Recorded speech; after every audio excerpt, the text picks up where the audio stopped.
Hey, welcome to Mountain Time, episode number 3. It's my health and fitness show where I walk around a mountain and talk about stuff.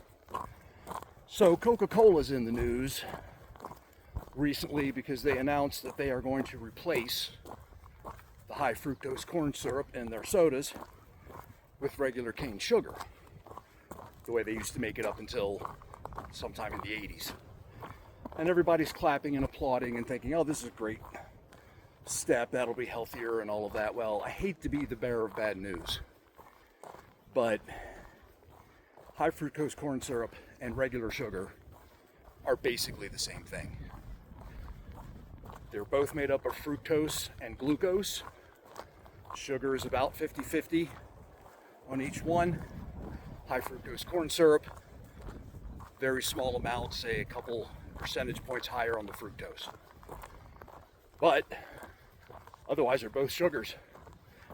And switching from one to the other is not going to make a Coca-Cola any healthier. The problem is not the sugar itself or the type of sugar, it's the amount.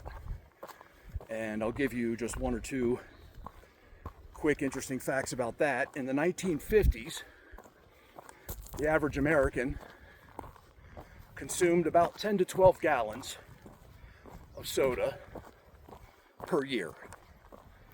By the early 2000s, that number was close to 50 gallons per year.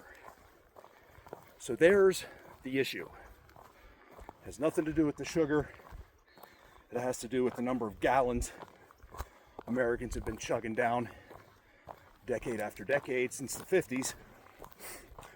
And if you look at the obesity rate, as that increased from the 50s until the early 2000s or until now, and you look at the rate of consumption for sodas and also ultra-processed foods, which also contain a lot of high fructose corn syrup, the numbers match up as almost as if they're holding hands. So there's several reasons, a lot of factors that contribute to the obesity problem that we have.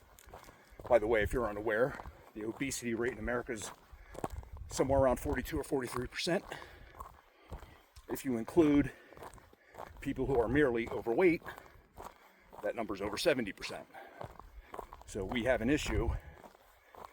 And as I said, while there are a lot of factors that contribute to obesity, ultra-processed food and sweetened beverages, regardless of the type of sugar that's in them, are in the top 3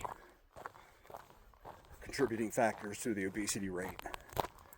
So if you want to learn a little bit more about that, that's going to be the subject of this week's Not Rocket Science newsletter. I'll put a link in the description. That'll be coming out early to midday tomorrow. So sign up for that. Oh, and it includes a couple of interesting details, facts about 7-Eleven's introduction of the Big Gulp in the 1970s. Interesting or disturbing, depending on your point of view. So anyway, until then, thanks for watching. And in the meantime, get outside, why don't you?